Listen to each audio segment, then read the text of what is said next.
चला order 26 commission to examine witnesses.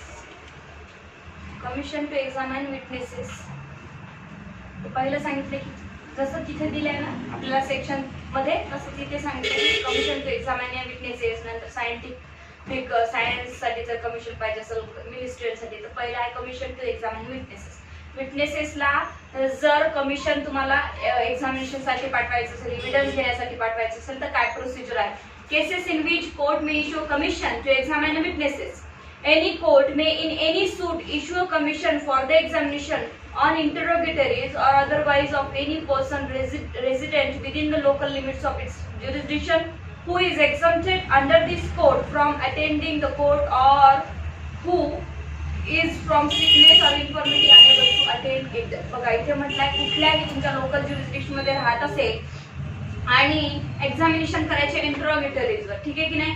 Interrogatories देऊन टाकले त्यांनी पण आता त्याच्यावर एक्झामिनेशन करावं लागतं तुम्हाला आणि ती पर्सन काय सिकनेस आहे एक्झम्प्टेड आहे. पहिलं तर एक्झम्प्टेड शब्द लिहायचा बघायचं. एक्झम्प्टेड मीन्स काय कोणी खूप मोठी हस्ती असेल की ती जर आली ठीक आहे की नाही तर काय होईल गोंधळ होईल कोर्टामध्ये, कोर्टात गर्दी होईल, तशा पर्सनला आणू शकत नाही आपण. सिव्हिल प्रिझन मध्ये ठेवून आहे आपण पाहिलं प्रिझनचं की ते म्हणतात की आम्ही आणू शकत नाही ते आहे. सलमान खान जसं आहे अशा काही गोष्टी असतात. तुम्ही जसं एखादे महाराज लोक वगैरे पाहिलं असेल ते कसे असतात तो कपडे वगैरे घालत नाही तर तशा लोकांना काय सिव्हिल कोर्टामध्ये आणणं योग्य नसतं, ठीक आहे. जैन समाजाचे वगैरे काही असतात साधू संत हे सगळ्या गोष्टी पाळाव्या लागतात. मग अशा लोकांना एक्झम्प्टेड आहे त्यामुळे त्याच्या लोकांना आणतात नाही. मग ते कमिशन पाठवलं जातो आणि ते कमिशन त्याचं एक्झामिनेशन घेऊन कोर्टामध्ये वापस म्हणजे ते काय म्हणून आहे त्याचं सगळं आन्सर रायटिंग मध्ये लिहू. Sickness or infirmity unable to attend it. Sickness आजारी आहे येऊ शकत नाही पण एव्हिडन्स महत्वाचा आहे. इन्फॉर्मिटी काही इन्फॉर्मिटी आहे ओल्ड एज आहे ठीक आहे की नाही ते येऊ शकत नाही. मग अशा परिस्थितीत आता कोरोनाच्या काळामध्ये ओल्ड एज लोकांना काय हो अलाउड नव्हतं बाहेर निघणं तर त्यामुळे कमिशन पाठवला जातो for the examination of witnesses. Provided that a commission for examination on interrogatory shall not be issued unless the court for reason to be recorded thinks it's necessary so to do. Court जोपर्यंत reason in recording लिहिणार नाही की का गरजेचं आहे commission पाठवणे तोपर्यंत commission पाठवलं जाणार नाही इंटरोगेटरीजचे आन्सर वगैरे देण्यासाठी, ठीक आहे की नाही. ते इथे सांगते की कोर्ट बघून घेईल पहिले की आवश्यक आहे का कमिशन पाठवणं तरच कोर्ट कमिशन पाठवणार आहे अदरवाइज पाठवणार नाही. Explanation. The court may for the purpose of this rule accept certificate purporting to be signed by a registered medical practitioner as evidence of a sickness or infirmity of any person without calling the medical practitioner as a witness. मग आता तो sickness खरं त्याला आजारी आहे का तो infirmity आहे का काही हे एखाद्या मेडिकल सर्टिफिकेट तुम्हाला द्यावं लागेल की आम्ही आजारी आहोत आम्ही येऊ शकत नाही. ते कोर्ट त्याच्यावर पाहून घेणार आहे की डॉक्टर का म्हणत आहेत की आजारी आहे वगैरे खरंच आजारी आहे का हे डॉक्टरच्या सर्टिफिकेटवर मेडिकल सर्टिफिकेट कोर्ट डिसाइड करणार आहे. बट ते मेडिकल सर्टिफिकेट कमिशन पाठवण्यासाठी only mere for the purpose of this order court डॉक्टरलाही बोलवणार नाही की हे सिकनेसचं सर्टिफिकेट दिलं तुम्ही खरं आहे की नाही या गोष्टीसाठी डायरेक्टली कोर्ट ठरवणार ठीक आहे. कारण एवढ्या छोट्या छोट्या गोष्टीसाठी डॉक्टरांना बोलवण्यात येत नाही. Order for commission. आता कोर्ट ऑर्डर काढेल कमिशनची. And order for the issue of a commission for the examination of a witness may be made by the court either of its own motion or on the application supported by affidavit or otherwise of any party to the suit or of a witness to be examined. आता इथे काय म्हटलं आहे an order for issue of commission for the examination of a witness may be made by the court either its own motion. कोर्टाला जेव्हा स्वतः वाटेल की ते कमिशन पाठवणं कमिशनर पाठवणं गरजेचं आहे तो कोर्ट स्वतःच्या ओन मोशनवर म्हणजे स्वतःहून कोर्ट कमिशन पाठवू शकतो. ऑन द अप्लिकेशन ठीक आहे on the application supported by affidavit or otherwise by any party of the suit ठीक आहे or of the witness to be examined. मग आता कुठल्याही पार्टीच्या एखाद्या ऍप्लिकेशनवर त्या ऍप्लिकेशनला काय पाहिजे विथ ऍफिडेव्हिट ते ऍप्लिकेशन तुम्ही केलेलं पाहिजे तरच तुम्हाला कमिशनरसाठी ऍप्लिकेशन करता येतं. अँड विटनेस टू बी एक्झामाइन कुठलाही विटनेस एक्झामाइन करण्यासाठी तुम्हाला ते ऍप्लिकेशन करता येतं आणि मग कोर्ट विचार करणार त्याच्यावर ठीक आहे. तर दोन गोष्टीने आपण कमिशनला ऍप्लिकेशन करू शकतो एक आयदर पार्टी डिपेंडंट किंवा प्लेंटिफ आणि कोर्ट स्वतःहूनही कमिशन अपॉइंट करू शकतो जर कोर्टाला वाटलं तर. 3. Where witness decides within a court jurisdiction. आता जर कोर्टाच्या ज्युरिस्डिक्शन मध्ये राहत असेल विटनेस आणि त्याला बोलवणं साहजिक असेल तरी जर कोर्ट कमिशनर पाठवत असेल तर त्याच्यासाठी एक प्रोसिजर दिलेली आहे. A commission for the examination of a person who resides within the local limits of the jurisdiction of the court issuing the same may be issued to any person whom the court thinks fit to execute it. मग आता जर कोर्टाच्या jurisdiction मध्ये एखादा witness राहत असेल within the court jurisdiction, तर मग तिथे कोर्टाला काय करायचं आहे, तरी court issue the same may be issued to any person whom court thinks fit. मग आता तशा पर्सन म्हणजे जे कोर्टाच्या ज्युरिस्डिक्शन मध्ये आता पण सिकनेस आहे, इन्फॉर्मिटी आहे, तरी कोर्ट तिथे कमिशन पाठवू शकतं. आणि कोर्ट कोणता कमिशन पाठवणार हे कोर्ट डिसाइड करतं. मग आता हे कमिशनर कोण असतात, ते ऍडव्होकेट्स असतात, ठीक आहे की नाही. कोर्टाचे जर एक्झामिनेशन साठी पाठवायचं असेल तर रिटायर्ड जजेस असतात ज्यांना एक्झामिनेशन घेण्याची एक एक्सपर्ट आहे त्याच्यामध्ये, ते अशा लोकांना कोर्ट निवडू शकतात. ठीक आहे, की कोर्ट राहणार तिथे कमिशनर म्हणून. 4. Person for whose examination commission may issue. आता person for whose examination commission may issue. आता कुणाच्या एक्झामिनेशन साठी कमिशन इश्यू केले जाणार, तर बघा any court may in any suit issue a commission for the examination or interrogatories or otherwise. परत म्हटलंय की प्रश्नावली विचारण्यासाठी, प्रश्नाचे उत्तर विचारण्यासाठी, किंवा एका पार्टीने प्रश्नावली काढून दिली आहे त्याचे उत्तर द्यायचे तुम्हाला एक्झामिनेशन मध्ये, पण तो उत्तर देणारा येत नाही, तर मग तिथे कमिशनर जाणार आणि तुमचे इंटरोगेटरीचे क्वेश्चन त्याला विचारणार. आणि अदरवाइज म्हणजे जर काही इन्फॉर्मेशन पाहिजे असेल तुमच्याकडनं, तुम्ही एक छोटा मोठा विटनेस आहे त्याच्यामधला, तो जेलमध्ये बंद आहे, त्याचा तिथे जाऊन कमिशन काय करणार आहे, घेऊन येणार आहे. तर ह्या सगळ्या गोष्टी काय करणार आहे, कमिशनर जाऊन तुम्हाला प्रश्न विचारणार. ठीक नाही. मग any person resident beyond local limits of the jurisdiction. मग तो आतापर्यंत वरती काय पाहिला आपण, ज्युरिस्डिक्शन मध्ये राहत होता तरी कोर्ट कमिशनर पाठवू शकत होता. इथे म्हटलं आहे की ज्युरिस्डिक्शनच्या बाहेर जरी राहत असेल तरीही कोर्ट कमिशनर पाठवू शकतो एक्झामिनेशन साठी, एव्हिडन्स घेण्यासाठी.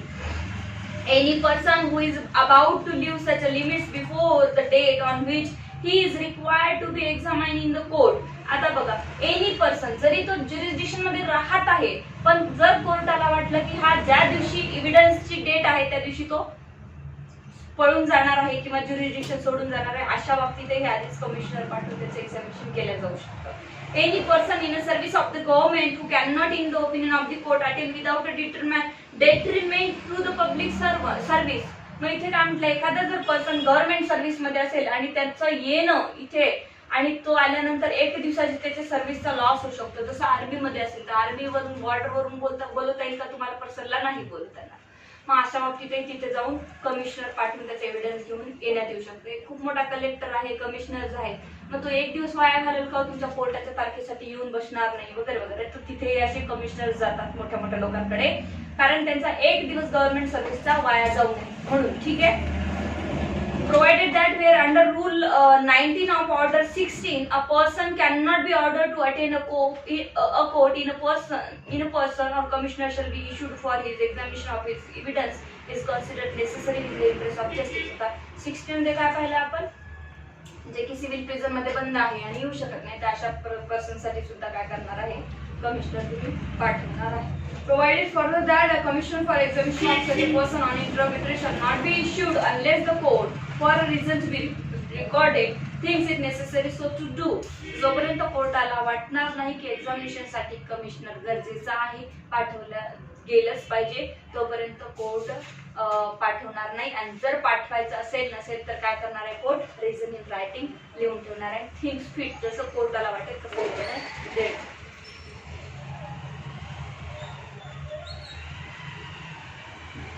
Such a commissions may be issued to any court, not being a high court. Not being a high court तर आपण आधीच पाहिलं आहे, हाय कोर्टाला हे समोरचे प्रोव्हिजन्स लागू नाही आहे. Within the local limits of whose jurisdiction such a person resides, or to any pleader or other person whom the court issuing the commission may appoint. Court एखाद्या कुठल्याही रिस्पेक्टेड पर्सनला जर तुम्हाला लोकल लिमिट्स मध्ये within अ jurisdiction जर commission म्हणून appoint करत असेल तर, और टू एनी प्लीडर और other person whom the court issuing the commission may appoint. मग कुठल्याही प्लीडरला सुद्धा अपॉइंट करू शकतो, म्हणजे वकिलाला वगैरे कोर्टातल्या अपॉइंट करू शकतो. ठीक आहे. The court on issuing any commission under this rule shall direct whether the commission shall be returned to itself or to any subordinate court. मग आता ज्या कोर्टाने कमिशनला इश्यू केलेला आहे तिथे तो कोर्ट सगळे रिपोर्ट्स घेऊन कुठे येणार आहे, ज्या कोर्टाने इश्यू केला त्याच्याकडे येणार आहे. किंवा मोठ्या कोर्टाने पाठवलं असेल तर त्याच्या सबऑर्डिनेट कोर्टाकडे जायला सांगितलं असेल की इथे जा, हे रिपोर्ट्स घेऊन सगळे, तर तिथे जाणार. ठीक आहे.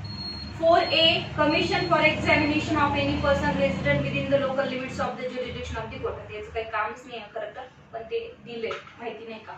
Notwithstanding anything contained in this rule, any court may, in the interest of justice or for the expeditious disposal of the case for any other reason, issue a commission in any suit for the examination on the interrogatories or otherwise of any person resident within the local limits of its jurisdiction, and evidence so recorded shall be read in a evidence. बघा इथे म्हटलेलं आहे की जो कोणताही commission पाठवताय भलेही ते jurisdiction मध्ये असो, ठीक आहे की नाही, पण जर एक्सपेडियस डिस्पोजल होत असेल, म्हणजे आता ज्युरिस्डिक्शन मध्ये आहे, तुम्ही येतच नाही म्हणता की आज मला हे अडचण आली, आज मला ते अडचण आली, मी येऊ शकत नाही, तर कोर्ट तिथे कमिशन पाठवणार आहे, तुमचं विटनेस जे काय आहे ते एव्हिडन्स घेणार आहे.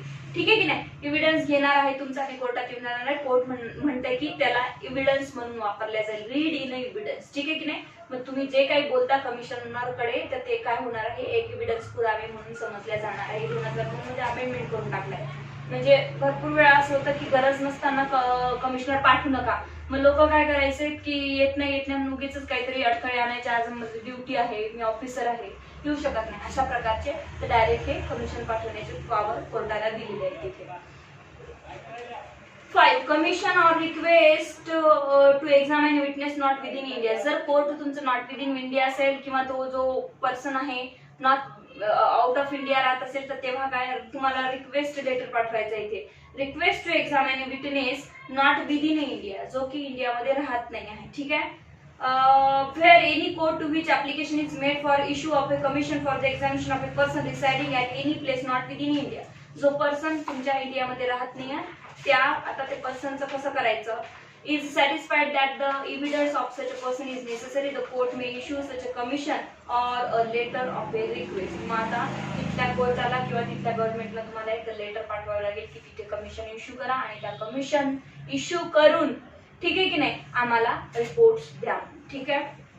Court to examine witness pursuant to commission. आता बघा, pursuant to commission, court to examine witnesses pursuant to the commission. इथे म्हटलं आहे की जेव्हाही तुम्ही कमिशनर पाठवता, कमिशनर त्याचे एव्हिडन्स घेऊन येतात, तर त्यानुसारच मग एक्झामिनेशन विटनेस त्या होणार आहे. एव्हरी कोर्ट रिसिव्हिंग अ कमिशन, जेव्हाही कोर्ट घेतं कमिशनला रिपोर्ट सहित, for the examination of any person shall examine him or cause him to be examined pursuant thereto. त्या पद्धतीनुसारच मात्र त्याचं एक्झामिनेशन होणार आहे, म्हणजे त्यांनी जशा प्रकारे आन्सर्स दिले आहेत त्या पद्धतीने.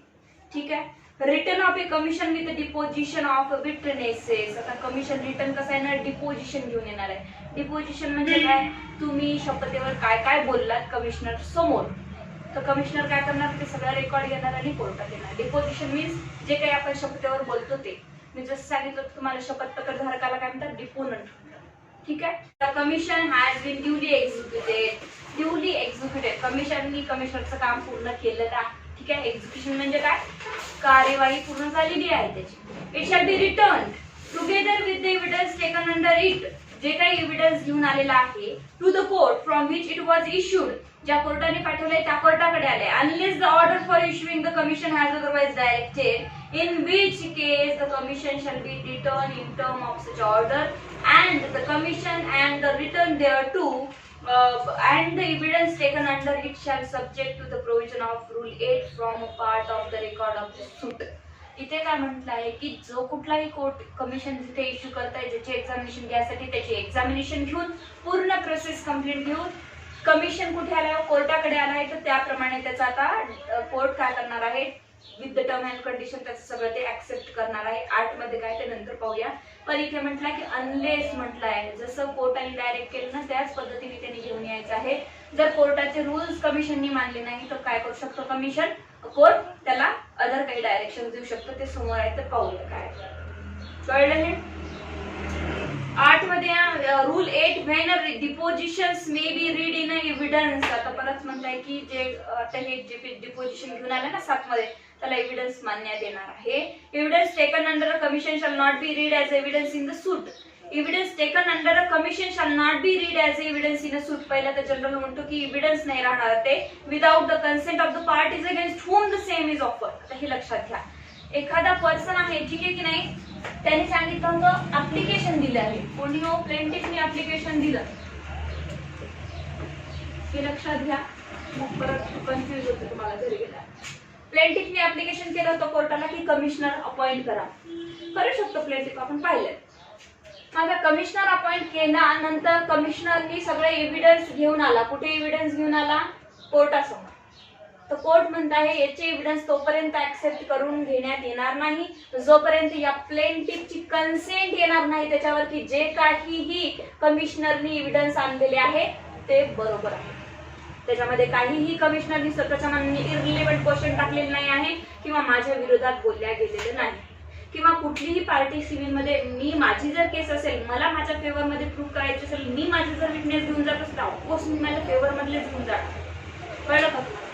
अपोजिट साइडचे तर नाही घेऊन जाणार, माझ्या विरोधात बोलणारे घेऊन जाणार आहे का मी? नाही. सो इथे म्हटलं आहे जर ऍप्लिकेशनवर, बरं हे सुमोटो कोर्टाचे जर नाही म्हणताय, इथे काय म्हटलं आहे, evidence taken under a commission shall not B read as evidence.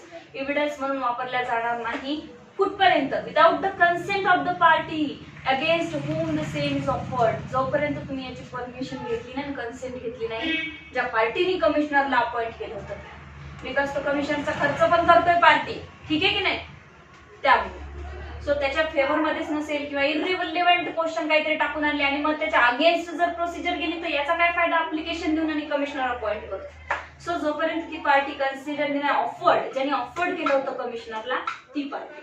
The person who gave the evidence is beyond the jurisdiction of the court or dead or unable for sickness to infirmity to attend the personally examined or exempted from a personal appearance in a court or is a person in the service of the government who cannot be of the opinion of the court attend without detriment to the public servant. बघा काय म्हटलंय, हे जे ज्यांनी evidence दिले, gave the evidence, beyond the jurisdiction आहे, out of jurisdiction आहे, dead झाले, enable for sickness or infirmity, enable आहे, आजारी आहे, इन्फॉर्मिटी येऊ शकत नाही, आणि परत म्हटलंय की गव्हर्नमेंट सर्व्हिस मध्ये आहे, त्यांचं नुकसान होऊ शकतं आल्यामुळे, तर मग अशा परिस्थितीत काय attend without a detriment to the public servant, मग इथे त्यांना येणं गरजेचं मानलं जाणार नाही. ठीक आहे की नाही? His discretion dispenses with the proof of any of the circumstances mention in clause A. आता जे क्लॉज ए मध्ये सांगितलं होतं की डेथ झालेली आहे, गव्हर्नमेंट सर्व्हिस मध्ये आहे, सिकनेस आहे, तर याला डिस्पेन्स कधी करेल court? And authorises evidence of any person being read as evidence in the suit notwithstanding prove that the cause for taking such evidence by commission has ceased at the time of the reading the same. हे कोर्टाच्या डिस्क्रिएशनवर depend करतं की त्यांना आता खरं मानायचं नाही मानायचं. ठीक आहे की नाही? कंपल्सरी नाही आहे. ठीक आहे की नाही? की जे काही आलेले आहे कमिशनर घेऊन त्याला मी खरंच मानणार असं कोर्टासाठी कंपल्सरी नाही. जर हे येऊ शकत नसतील ना तर कोर्ट कधी कधी काय करतात, ठीक आहे नाही येऊ शकत तर नाही येऊ शकत, पण कमिशनरनी जो रिपोर्ट आलाय तो सॅटिस्फॅक्टरी नाही आहे म्हणून कोर्ट सोडून येऊ शकतो. हे झालं एक्झामिनेशन ऑफ दी विटनेसेसचं. ठीक आहे, इथे प्लेंटिफनी एक्झामिनेशन अप्लिकेशन केलंय कोर्टाला की सी नावाचा एक पर्सन आहे सर, तो माझ्या फेवर मध्ये बोलेल. ठीक आहे की नाही? तिथं जाऊन त्याचं कमिशन घ्या, तो जेलमध्ये बंद येणार नाही, कमिशनरनी रिपोर्ट घेऊन या. आता कमिशनरनी काय केलं, याच्यामध्ये स्वतःच्याच मनाने काहीतरी इररिलेव्हंट क्वेश्चन टाकले. जेव्हाही कमिशनर क्वेश्चन बनवतो ना तेव्हा ते कोर्ट बनवतो, कोर्ट चेक करत असतं की काय काय क्वेश्चन विचारायचे, काय इंट्रोगेटरीज चेक होतात ना कोर्टात. इंट्रोगेटरीज चेक केल्याशिवाय कोर्ट जाईल का? कोर्टाला तर टाइम आहे इंट्रोगेटरीज चेक करायला. तर मग आता याच्यामध्ये कोर्ट चेक करणार आहे आणि स्वतः जर कमिशनरनी आजूबाजूचे प्रश्न विचारले, इररिलेव्हंट प्रश्न विचारले किंवा असे काही उत्तर त्याच्यामध्ये आहे की ते गरजेचे नाही आहे आणि प्लेंटिफच्या अगेन्स्ट जात आहे, ते कोणी ज्यांनी अप्लिकेशन केलं त्याच्या अगेन्स्ट जात आहे, तर याला विचारल्याशिवाय आणि याला याची कन्सेंट घेतल्याशिवाय, म्हणजे जे काही रिपोर्ट येईल ते पहिले याला दाखवण्यात येईल आणि हा डिसाइड करेल की त्याला एव्हिडन्स म्हणून घ्यायचं की नाही. Against home the same is offered, ज्यांनी ऑफर्ड करत आहे तुम्हाला की जा त्याचं कमिशन घेऊ, त्याचे एव्हिडन्स घेऊन या, तो माझ्या फेवर मध्ये बोलणार आहे. ज्यांनी ऑफर्ड केलंय, ऑफर्ड कोणी केलंय? ते प्लेंटिफने अप्लिकेशन केलंय. ऑफर्ड कोण करताय? पैसे भरून कमिशनर रावत कोण आहे तुमचे एव्हिडन्स आणण्यासाठी? मी म्हंटल सर माझ्या फेवर मध्ये एक पर्सन एव्हिडन्स देणार आहे. हो बरोबर. मी म्हटलं की माझ्या फेवर मध्ये माधवी एव्हिडन्स देणार आहे सर, मी केस जिंकू शकते, पण ती आता आजारी आहे, कोर्टात येऊ शकत नाही. मग मी काय म्हणेन, ऍप्लिकेशन देईल कोर्टाला, सर एक कमिशनर पाठवा तिच्या घरी एव्हिडन्स घ्यायसाठी, ती काय काय बोलते ते इंट्रोगेटरीज तयार करू आपण इथे कुठे कोर्टामध्ये. मग हे इंट्रोगेटरीज घेऊन कोण जाणार, कमिशनर माधवीकडे. माधवी जे जे बोलणार आहे ते लिहून घेऊन कोर्टात येणार आहे. पण कमिशनरने जे इररिलेव्हंट क्वेश्चन टाकून ठेवले, माधवीने काही आज केस इररिलेव्हंट मध्ये काही बोलले आहे जी की माझ्याच अगेन्स्ट जात आहे. मी खर्च केलाय, मी बोलवलं तुम्हाला, ऑफर्ड मी करतेय, ठीक आहे की नाही. तर मग अशा परिस्थितीत तिथे तुम्हाला एक चान्स दिला जातो कोणाला, ज्यांनी ऑफर्ड केलाय, ज्यांनी अप्लिकेशन दिलं त्या पर्सनला, मग तो डिपेंडंट असतो प्लेंटिफ, की काय हे बरोबर आहे का ते बोलले. तर मग तुम्ही म्हणाल आणि ते इंटरव्ह्यूटर मध्ये क्वेश्चनच टाकले नव्हते सर, हे तर कमिशनरने म्हणालीच टाकलेले आहे. मग माझ्या कन्सेंट शिवाय ते एव्हिडन्स बनेल का? एकदा एव्हिडन्स बनला, एकदा एक्झिबिट पडलं, त्याच्यावर विषय संपला, ते रेकॉर्ड बनतो कोर्टामध्ये. मग पहिले हे चेक केलं असेल माझ्या अगेन्स्ट काही जाते का, मग माझ्या अगेन्स्ट जाते तर मी तुला विटनेस म्हणून का बोलू.